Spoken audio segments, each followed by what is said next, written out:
I've said many times on this channel that your voice is your #1 training tool. Today we're going to go over the hows and whys of it so we can level up in your work with your dog.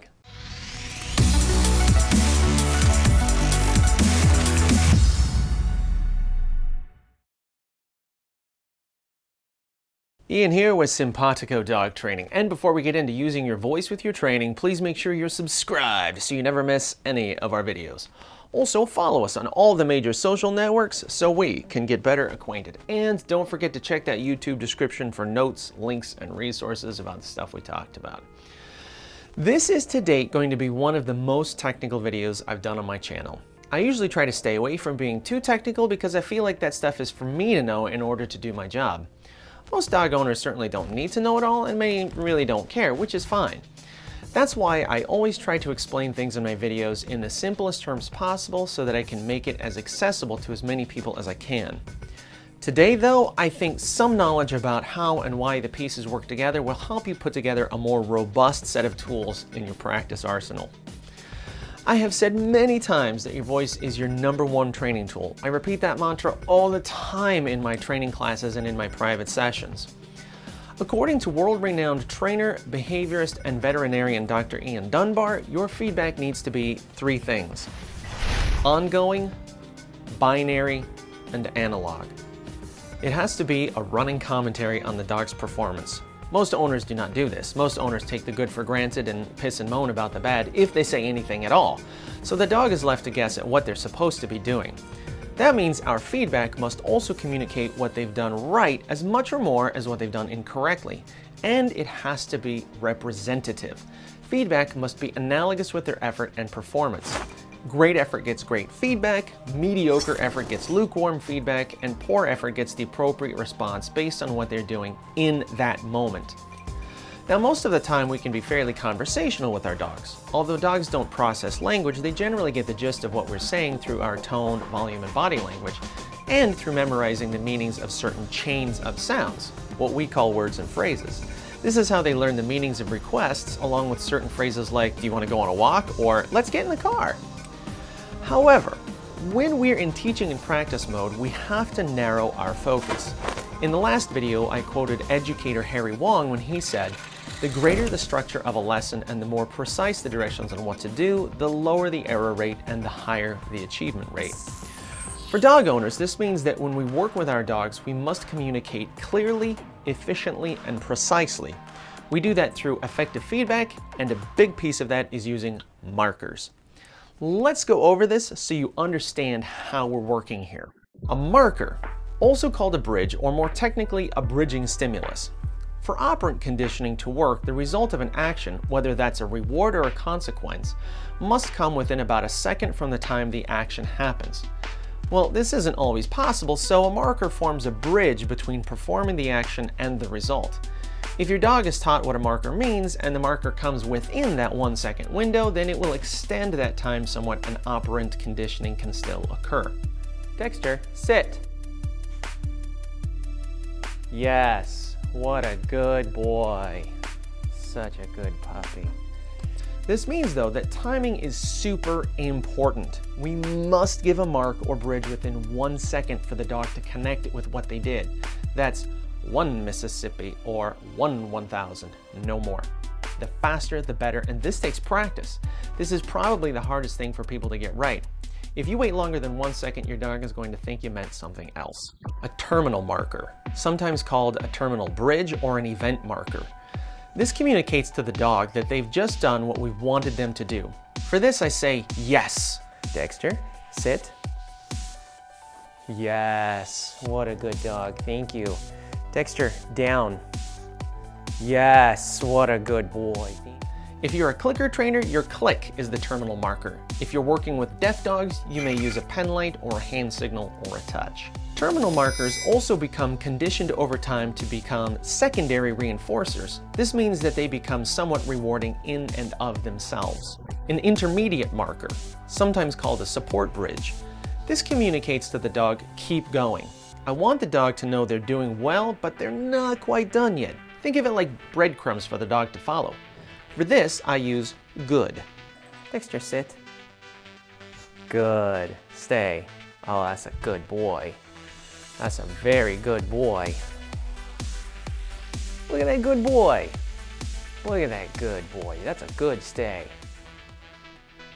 Good boy. Good boy.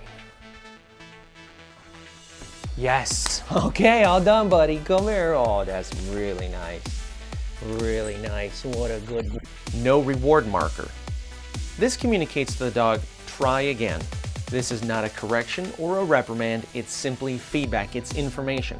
Remember that Dr. Dunbar said that feedback needs to be binary. For this, I use nope. Okay, Dexter, sit. Good. Stay. Nope. Good. Stay. Let me emphasize, no reward markers are not used like reprimands or corrections. It's tone-neutral feedback. Imagine teaching your young nephew how to play a board game. Like this? Nope. Like this? Yes, good move. Yes. That's the tone you're going to use most of the time. It's encouraging and we want them to enjoy the process. If you use no reward markers too much, or you use them like a reprimand with a frustrated or angry tone, studies have shown that they can seriously impede learning. They flatten out the learning curve and can discourage your dog from even trying. In fact, I recommend that in the beginning phases of teaching something new, you should make a conscious effort to use as few no reward markers as possible. We have to streamline that initial learning. Once we've gotten over the hump, though, we can use it to help make those tiny course corrections that steer improvement towards higher achievement. Tone and volume. This is an underused strategy to use with your markers. Remember that effective feedback should be analog. We can communicate much of that with tone and volume. While no reward markers should be tone and volume neutral, your terminal and intermediate markers can and should have some affect to communicate more data to your dog. This means that doing something they've done many times will get a yes, but doing something difficult for the first time may get a yes. Same with good. Here are some pro tips to help you sew up your voice work and marker training. Number 1, requests should be made tone and volume neutral. Then we can use tone and volume as a component of our analog feedback. Number 2, only use your terminal marker one time. Don't get excited and say, yes, yes, yes! This will just confuse your dog. Number 3, you can say whatever you want after your terminal marker. You can say good dog, or you rock, or very nice. That momentary engagement with the request is over, so everything up until the next request is just gravy. Number 4, your intermediate marker is adaptable and fluid based on what and how you're working. That's why in the examples you hear me say good, good boy, good job, good stay, etc. As long as your dog is hearing good, you're bringing them along. And the last pro tip is to customize your energy. You do have to tailor your training strategy and energy to your dog. Temperament plays a role in this. For example, some dogs, especially adolescent dogs, will get too jazzed up if you're too exuberant with them, which makes practice difficult. These dogs might just need a nice, calm tone. Likewise, some dogs with low drive or low confidence may need you to be exuberant. My Jack Russell Darwin does not have a high drive in practice, and consequently I have to be his cheerleader on cocaine. He also cannot handle no reward markers well because he has low frustration tolerance. With him, I have to be super enthusiastic with the praise and just ignore mistakes, or he'll just start to shut down and walk away all dejected. On the other hand, my late Boston Terrier Bobo could take whatever I threw at him all day long. He had high frustration tolerance and was passionate about working together, and he wanted to figure it out. He would go and go and go until he got it right, no matter what kind of tone I used or how many no reward markers I used. And when he nailed it and got the big praise, he was over the moon, ready for more. So again, you have to make your training energy fit your dog. Their drive, their temperament, and their skill level will determine how you proceed. However you do it though, one of the ultimate goals in working with a dog is to turn them into a problem solver. We don't want to just create robots that follow commands. These are intelligent and sensitive living things.